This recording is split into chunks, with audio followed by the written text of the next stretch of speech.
It's so nice to be invited into this space to share my story. Hi, my name is Juliana Lindner. This group, the NAMI group of Hunterdon, knows me a little bit about my story, but I wanted to bring that extraness of where I've come from and where I am today. I think it's really important for us as humans that are healing that we use our voice, and we use our voice to gain power back in our strength and our stability and our grounding of where we are right now in this present moment. It's taken me years to be able to train my body to feel safe in the present moment. I grew up in a household where chaos was the structure, which doesn't sound like structure so much, but it was very normal for me to be running around to different events, sporting events, cleaning the home, getting things done. The busyness never stopped. And when I became an adult, it was hard for me to feel okay and feel well when I sat still. It was always something that I needed to do. If I wasn't doing something, I felt the guilt around not doing it. And this really stood in my way when I wanted to take big risks for myself. As an entrepreneurial thinker, I really wanted to own something. I wanted to leave my mark, have an impact, and substantially help people. That language that I used inside of myself really got in the way, and it hindered me in the very beginning. And when I say very beginning, I'm still in the beginning. And for about 10 years, it stopped me in my tracks, my belief in myself. So I'm sharing with you today a little bit about where my beginning really started, and how that beginning has shaped a new beginning for me, because I'm able to write a whole new book, let alone a new chapter in my story. So let me share my screen. I've got some tabs open and it's not letting me share. There we go. So you can have my visual learners, you can have a little bit of something to go off of. And it took me a little bit to figure out how I could title my story. It always comes last, usually for me. The substance comes first. And the substance in this story is around the patterns that I had seen where I kept repeating the same thing. Old habits die hard is a saying that we probably know, all of us as a collective. And for me, it was the same old story was repeating, and it was getting really tiring. So no U-turn here means no going back. I am at a place where, although I may slip into an emotional state that brings me back to a certain time, right? Because we store memories in our body. There's no turning back from this point. I've established what I feel is a no going back point. And I'll go into a little bit more, but this presentation and what I will be discussing and the work that I've now created for myself, because it is all a creation and it's all a creation from me, is working with somatic healing therapies. And I'll explain a little bit more about somatic, but somatic in general is your mind-body connection.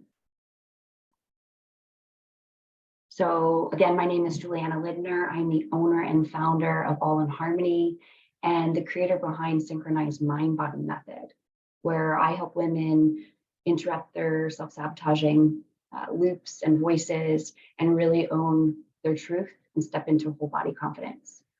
And my beginning started when I overextended myself. And what I mean by that is I jeopardized all of my best qualities to show up for other people rather than myself. And there's a couple ways I could go into explaining this, but I think the title explains a lot: when helpful becomes hurtful, revealing truths about the life of an overcompensator and a people pleaser.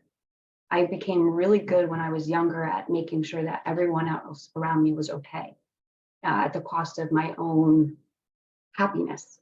And that was very apparent in my household. The chaos that I first described in the story was me trying to be the peacekeeper. And that meant walking around and putting on this, showing a face that everything was okay, when inside I wasn't feeling okay. And in high school, a lot of people reminded me on a regular basis that I had an amazing smile, and I always was smiling. was always showcasing a smile no matter what, because I was putting that strong, brave face on, and it never got tamed or lessened outside of my house. So in order to be safe, to not be ridiculed or blamed for something, in order to keep the peace in my home, I kept that face on and I didn't show my emotion. And that transferred into obviously being in social settings. I always wanted to make sure everybody else was okay, that they were happy. And this followed me in a negative way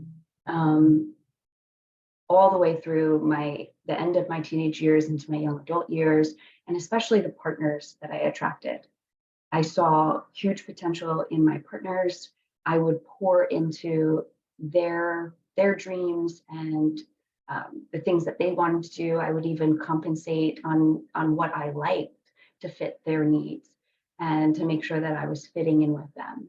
And it was this morphing that sacrificed my own identity in order to feel safe around other people and for them to feel welcomed and not feel like they're being judged and appreciated or seen. So there was a lot of overcompensation and definitely people pleasing at the cost of my own happiness. So I did describe that this story was on repeat, that I was always blaming my situation, saying the words like, or asking, why does my life always have to be so hard? I was my own worst critic. I was toggling between swimming and working really hard and drowning. And that drowning usually was me throwing in the towel and just giving up. And I became really good at running away from problems, running away from domestic violence situations, abusive relationships, and running away from the cops even. And it was me trying to dig myself out of a hole that felt endless. I was also confused with that chaos that seemed to just hover over me like a storm cloud. It was always around me. It was always with me, and I couldn't be free of it. So these repeating old patterns that I consciously, my problem-solving mind could not get around them. It felt very defeating because I looked at myself in terms of my capability, my intellect, and I felt like I always was underperforming. I had all this potential that I thought I was wasting. Oh, I went backwards. I'm sorry. So this is where I came into nervous system retraining. Before I found specific somatic therapies that changed the trajectory of my life, I did go into traditional talk therapy. And it's something that I really just took a breadcrumb probably about 6 years earlier in a totally different situation around my depressive season. And this time I was approaching it with hopes that I was making a radical change for my daughter's sake and my own. I was seeing some really toxic behaviors be present in parenting that I knew I could not wait another minute. So I did explore and navigate through a couple different general therapists that were using talk therapy, and I wasn't seeing the depth in which I knew I needed to go to in order to feel and see radical difference in my life. And so the first step that I took was with a hypnotherapist. And I had no idea what it was for, I knew like the bare minimum of what hypnotherapy was. I knew that it was helpful in retraining in thought patterns, and it could help with addictive behaviors and that sort of thing, but I didn't know how it worked. I was always studying the body and not so much the mind, especially the subconscious mind.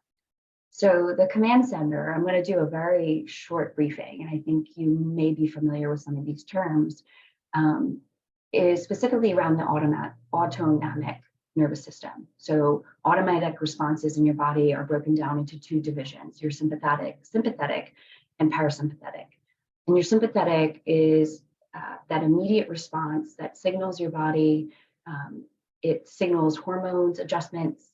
It's your fight or flight mode. It is, think of an animalistic type behavior. You're in a fear-driven situation. You need to act immediately. Hormones like epinephrine and norepinephrine will be signaled to adjust so that your body is responding immediately and appropriately. The other system in this division is the parasympathetic system, which is your rest and digest. And there doesn't really need to be explanation about that, but your body goes through these fluctuations to create a harmonic balance between the communication centers. And what happens is we ebb and flow throughout these centers and throughout our day in order to stay stable and balanced. And I won't go into traumas too much. I will mention the word, obviously I just said it, but there's things that our body can respond to and change our aptitude to that environment or surrounding or situation. And if it's not approached or healed in the way which we work with our body through that our trauma experience or perceived trauma, that it ends up being trapped in our body. And over time, chronic stress, unresolved traumas, they keep our body in a higher aptitude or sympathetic response mode, where we're feeling like we're always on edge, we're agitated, we're anxious. As an anxious kind of culture and society, we are living in a mode where we're not allowing our body to access that point of rest and digest enough. It just means that our stress to rest ratio is off.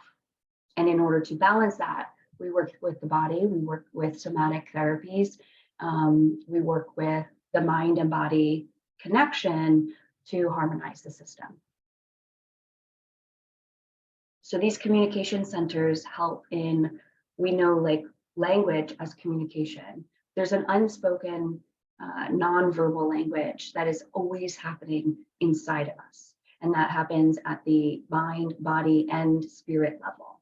And I broke that down into these components just to give a briefing, where when our mind is disconnected or in isolation, that's when our thoughts seem to become overwhelming. It's overwhelming the system. That's when you may be saying things like, I'm just in my head. I'm constantly in my head. I can't get out of my head. I can't shake this feeling. There is a disconnection between mind and body and possibly spirit. The body also, if you haven't heard the saying before, I am not my body, I am not my thoughts.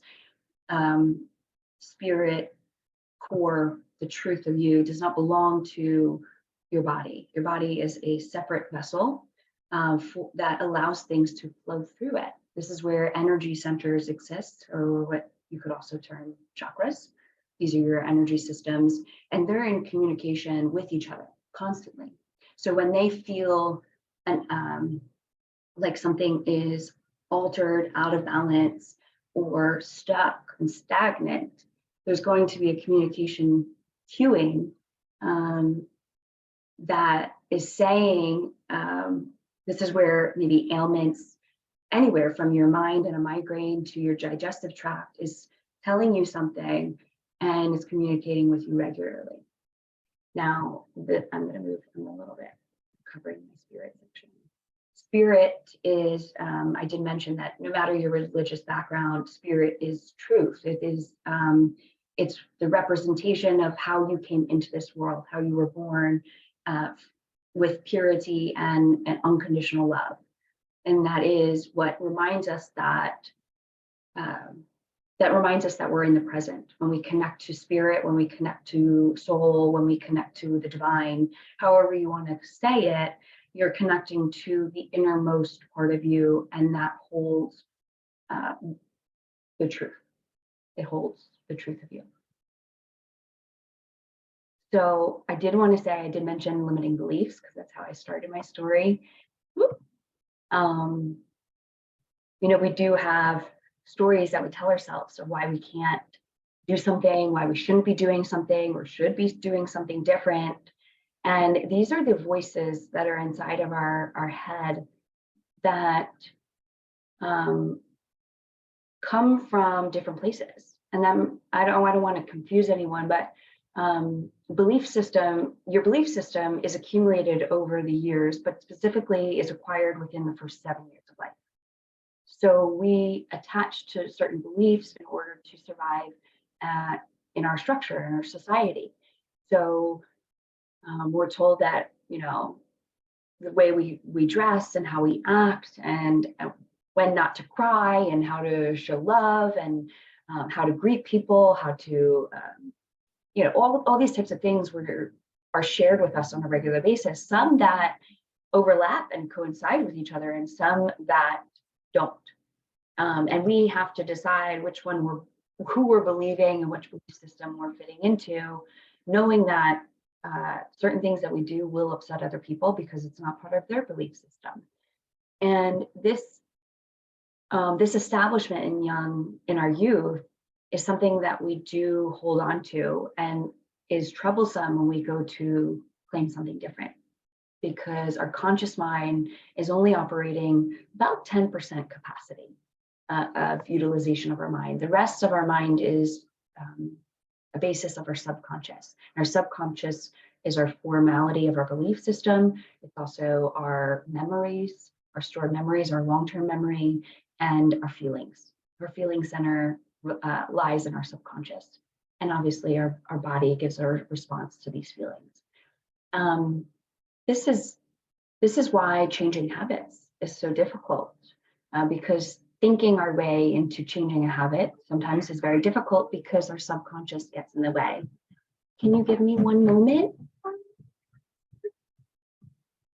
Can you give me a few minutes and I'll finish up? If you're on a video, can you tell me? Yes. What is it?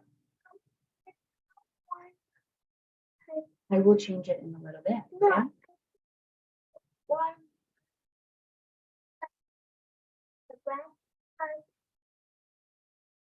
Okay, that's understandable. Yeah, that's okay. I'll help out in a little bit. Thanks. So, okay. So when we go to change a habit, we can get stuck in the difference of thoughts around what we're doing and our choice in that behavior and our capability in that behavior. And sometimes those voices get in the way. So this is where subconscious reprogramming comes into play. And I am eternally grateful for stumbling on, really it found me, the emotional freedom technique, also referred to as tapping, is a somatic therapeutics tool or vehicle, whatever you want to describe it as, that helps you do more than just tame your anxious feelings. It does have the ability to change your brainwave state, slow and relax your body, get you into a deeper relaxed state by using acupressure points of the body, sending that signal to the body and the nervous system that it is safe to relax. And that you will immediately feel your heart rate start to lower, your blood pressure lower, your breath lower, become more regulated. The tool itself helps you to relax. But what it does in addition to that, and what goes even further and deeper into what I consider exploring your inner world, is the subconscious rewiring. And what I said in the beginning was rewriting my story came down to this tool in itself, where I was able to use the emotional freedom technique to create healthy boundaries, to create a better and healthier image of myself, my self-image, how I view myself. It also has allowed me to heal painful emotions that I've trapped inside of me, including sadness and resentment and anger and guilt and shame, embarrassment, disappointment, all of these heavy, hard feelings that we as humans have the tendency to absorb and trap and suppress, it has created an outlet for them, a release point. And for me to have liberation from these has allowed me to begin to showcase more of who I am, show up with that unapologetic true self, and really step into a higher potential. Not that I'm living out of my potential in this very moment, but I have access to it. I am tapped into it, literally tapped into it. And so it does work with past, present, and future language and storytelling and belief system rewriting, because tapping helps to affirm what is true for you. I wrote down a few affirmations that you can use for yourself and fill in that feels very true in this moment. I see, feel, and experience the becoming of my new blank, new confidence, new belief in myself, new learned love for myself. Another affirmation could be, I remain confident in my ability to show up in a bolder way, show up in a way I haven't before, show up in a way that really honors my truth or who I am at my core. And again, this could get really, really specific around where you feel you're at right now. An additional affirmation is, my love and appreciation grows daily for myself and the way in which I show up for me. So I'm going to open up some questions in just a moment. I am going to kind of recap and let everyone know what I'm doing currently. And there's a lot of different things that I am really excited about. I'm venturing into something new that I will share with the group later on. But right now, my focus is providing a very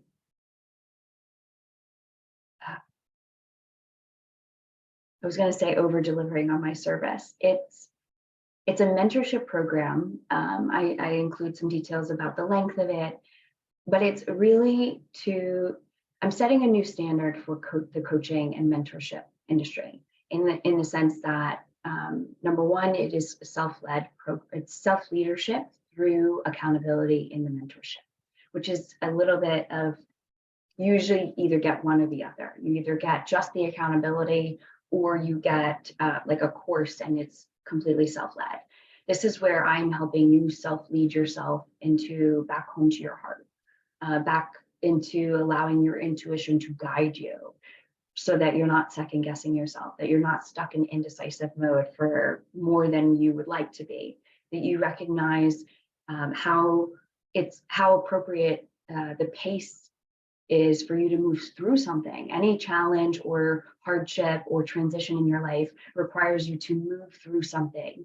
And how you move through that, how fast you move through that, will determine a lot of different things. And it could be the difference between you saving your relationship of 10, 15, 20 years. It could be you saving a business because you were able to navigate something really hard, something maybe in your personal life, and really uphold your professional career as you move through transitions. Maybe just saying that it's time for me to delegate out more and making that decision for yourself as a business owner. There's a lot of different things that guided love, private mentorship allows you to do. And really, it's about gaining the clarity of who you are meant to be. That is unshielded and unchained from what the world has molded you to be. Using the language specifically, I should be further along. I should be married by now. I should have a better career. I should be making more money. Anywhere that should language is coming up is saying that there's someone else in your own mind saying that something is you're underperforming, and it's usually not you. Your higher self, your innate self, your true self is not the one that's saying. The one that's saying it is everyone else around you and everything that you've conformed into. The mentorship also is incredible for the anxious worrier, the worrier around if something's going to work out, not being able to trust yourself. So the mentorship is solely based in creating safety within, retraining the nervous system to claim that safety, to feel safe, to move forward, to take risks, to go after your dreams, to get out there again and find love after you've had heartbreak, maybe heartbreak after heartbreak in my situation, and fall in love with your life again. So I've included some ways in which you can contact me. There's opportunities for me to speak in podcasts or have you speak on my podcast, the All in Harmony podcast, inquiries around mentorship programs or master classes, things that are happening on my somatic world and services. You can find on my website, or you can directly email me any questions that you have. So I'm going to open it up to the group if they have heard anything that sparks some curiosity and they would like to know a little bit more about.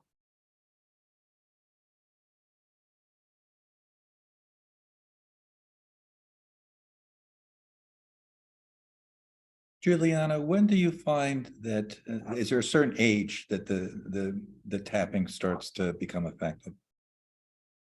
Yeah, tapping is used in kids, actually, used with kids, and kids can help ease their social anxiety.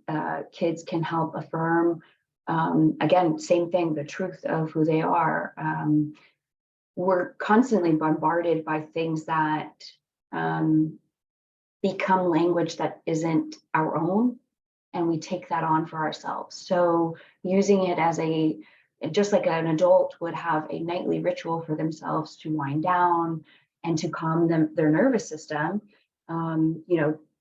getting off the phone and your emails, dimming the lights. There's all kinds of things like getting away from the blue lights, all kinds of things that will help relax your body and allow the natural rhythms, your circadian rhythm, to wind you down and adjust your hormones and so forth. And so children at any age, really, I've had my daughter, she began tapping when I started my training a little over a year ago. So I introduced it to her when she is receptive to doing it. It's never you must do it. I like to, for children's sake, it's, like anything else, we're modeling it. So you bring in the invitation. When I'm mirror tapping in the morning after I brush my teeth, my daughter may be curious and ask, can I do that with you? If she has the language already at 4 years old, she's going to ask a question. What are you doing, mommy? And then sometimes I'm going to invite it. Would you like to tap with me? And I'll invite her to say certain things on different points, use her own words, ask her questions. How do you feel about your day? The gratitude that she has. It's a lot of inquiry and reflection, and we're just using a modality that helps work with the body to relax it. Great question.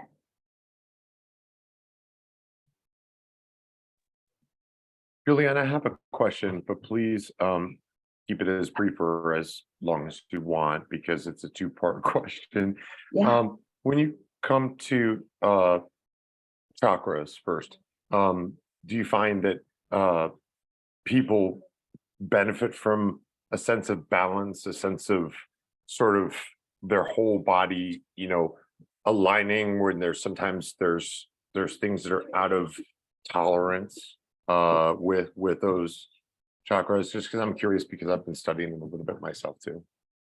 Yeah, there's never not a moment where your body is communicating with you. So to say, and nothing is ever done, it's never complete, right? So once you've rebalanced the chakra, once you've cleansed, maybe your sacral chakra is holding insecurity and you don't feel safe to take risk, and you feel really, money is usually held in that center because you don't trust what money can or can't do for you. So when there's a story that's kind of holding a lot of emotion in it, it will form this almost like a lock. Like if you think of your chakra as a wheel that turns in rotation, it will become locked. And that stagnancy is where things start to become like pain starts to reside in that space. And then it will showcase itself as a outward physical pain. So I've noticed things where like my back is tight or my hips are really tight. And that will be that sensation into, you know, root chakra, sacral chakra, are it's blocked, like there's something blocking it. Obviously, anytime you work with a chakra, again, in opening it and healing and cleansing it, we're still living, right? So there could be something a week down the road that has something disarm it or re-block itself, where if you're not attending to it regularly, you could easily slip back into either it rotating opposite, so you're overcompensating somewhere or you're undercompensating, right? It's almost like a wave. You could be overextending your voice and your throat chakra is out of balance, or you could be underutilizing your voice and your throat chakra is underbalanced. So maybe you're outwardly pouring out, I've seen this in coaches where you're outwardly pouring out celebration and appreciation for others, but then you're not showing it for yourself. You don't say it towards yourself. You don't use that same language and appreciation for yourself. And therefore your throat chakra will be out of balance. Good, thank you. And my next question, just real quick, is about the hypnosis. Yeah. I've tried hypnosis before a few times. It's just, I don't respond to it. And there's certain people who don't respond to it. I don't feel that it ever has been a benefit to me just because of that. Do you find that happens? Or, I mean, I know it's been helpful. I know it's been helpful to a lot of people. So there's definite benefits to it, but. I'm so glad you brought that up, actually, because there is a difference in how hypnotherapy is conducted. And I've only had 2 different experiences, but in those 2 different experiences, they were very different. One hypnotherapist used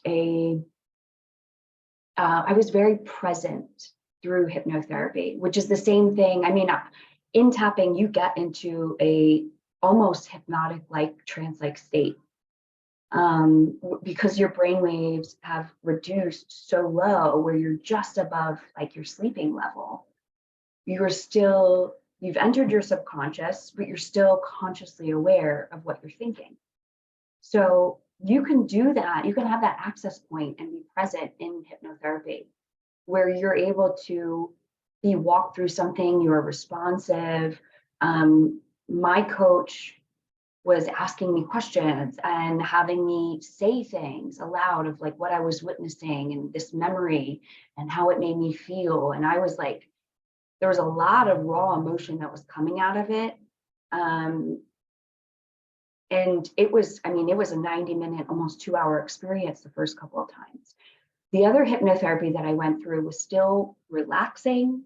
It was still, it got me into a very trance-like state, but I actually was so deep in it that I recall nothing. And I don't think that was very helpful for me. It was nice. It's like a deep tissue massage. Like it feels nice in the moment, but in terms of getting to the nitty-gritty of why you're having, chronic shoulder pain and neck pain, if you're not actually releasing that tension and emotion and moderating your stress, it's always going to be there. Like the next day after a massage, it's going to be there. So there is 2 different, in my eyes, there's 2 depths of which hypnotherapy will tap into. And it's important to find the right practitioner. Thanks again. Yeah.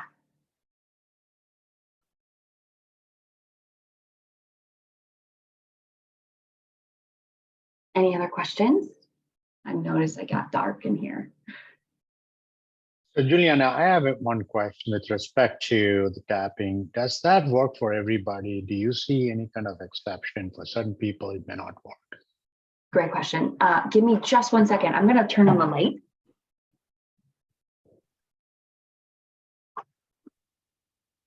That is a really great question, because in order for me to work with someone and make sure that they have the success that they can see in a 6-month period, I do actually perform what I call almost like a, it's a test period. It's a way for me to get to know the client. It's a four-week long portion in the very beginning for me to recognize, is this person ready for what we're about to go through in this program? Because I can tell within, the average is between 2 and 3 sessions, whether someone is really ready and willing to go to that length that is required of them to let go of these really big emotions and feelings that they've trapped inside of them. I can recognize how willing someone is to go there based on their response during the session. There's something that I've learned through my certification program that's called, I mean, it's not really called, but it's me recognizing that someone is holding resistance, so that I can use tapping to talk through the resistance and say, literally say, meet yourself where you're at. I don't want to let this go. I can't let it go. I'm not going to allow myself to let go of this anger because they hurt me so bad. It's not right for me to let this go. I'm not ready to let this go.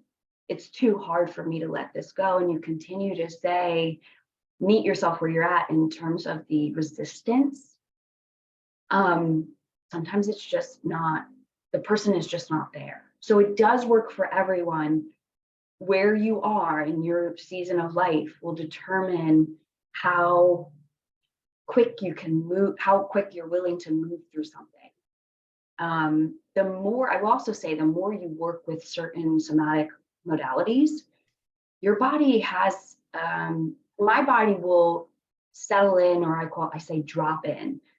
It will respond really quickly to tapping. I can go to like 2 points and I already feel a tingle across my chest and through down my legs. My body is like, ah, yay. It's like, I don't know, seeing, I'm going to relate it to food. It's like seeing like your favorite piece of chocolate cake or your favorite chocolate. I love chocolate. You're like, oh my God, I got to get my hands on that. Like that, you already start to salivate. Your body starts responding. You start thinking of like, you know, how good it's going to taste and the texture you're going to feel. My body responds to tapping in a way that it's just being reminded of what I'm doing, and it feels good and it's soothing and it's relaxing. And yeah, so once you train your body to do that, you start to let down the walls quicker. You let the shield drip down, like you let down the wall, you let down the resistance, and you open yourself up to a new perception, new insight. Great question. Thank you. Yeah.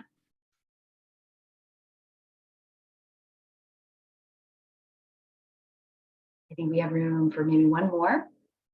If anyone else has a question about tapping, how it works, maybe when you know it works. How do you know it's working?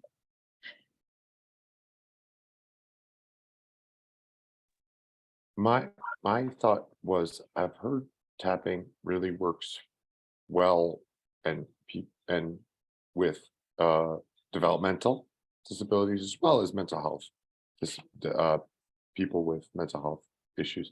I've heard of it before, and I've heard it releases and uses the tactile sense, you know. But I wonder, for people with diagnoses of schizophrenia, let's say, that are struggling already with tactile hallucinations, how that would be, you know, would work. But anyway, that's a question for another time. Well, and I will say this, and it might not directly answer that question, but I say this often about tapping modality in relationship to meditation, because what's not talked about nearly enough is that meditation is not something you throw someone into without their willingness or knowing their background. It's kind of like breathwork facilitation. I'm not a breathwork trainer or facilitator, but I know that there's certain things about using these somatic modalities that will be that can re-trigger trauma in the body. And when someone is not in the position to, if the space is not being held appropriately, I mean, it's going way out there, but plant medicine is not for many people actually. And we blow it up and we make it like normalized, and then people in society are like racing towards it, and they're not really recognizing where they're coming from, their history, their background to go into something like this. Meditation with someone who has high level PTSD even can be re-triggering, because for you to close your eyes, and that's an option when you're going through the emotional freedom technique, whether you keep your eyes open or closed. If you're not comfortable doing anything, then you don't do it. You can stay, tapping allows you to stay present. So you're not going out in this abyss and this open universe beyond what you see right in front of you. Tapping still grounds you in the present while having you access subconscious thoughts and memories. So it's really, I've seen it as a much safer way and a much more approachable way for someone to calm their anxious thoughts, because someone who is circling and circling and circling and saying, well, it's really hard for me to just sit and like stop my thoughts. First of all, that's not what meditation is about. But if you're busy, like you're busy minded and busy bodied, then tapping is a way for you to actually stay physical and present with that physical motion while you're just tapping, or while you're speaking, while you're speaking on how you feel, where I'm at, asking questions. It's like as if you were to take a journaling reflection and put it into tapping sequence. I felt this way, and I don't know what brought that up or why I'm feeling this way. I'm actually quite confused. And I'm more curious about where this could be coming from. Is there something that I've been avoiding? Is there something that I haven't seen in my life that I'm putting off? I know I put off taking care of myself. And I do it so often that I think it's normal. Why is it normal for me not to care about me? And then you can get more curious about how you think about things, and etc. So it's a very safe way to get into deeper reflections. Great question. I think we'll cap there. I have a hungry toddler. She's not a toddler anymore, 4-year-old. This has been great. I love sharing the capabilities that we have to heal ourselves, and to also be in a position where we are trusting another person and practitioner to hold the space appropriately for us to move through big feelings, move through big transitions. And again, there's some contact information there. I will be available to answer questions after this meeting. Thank you all.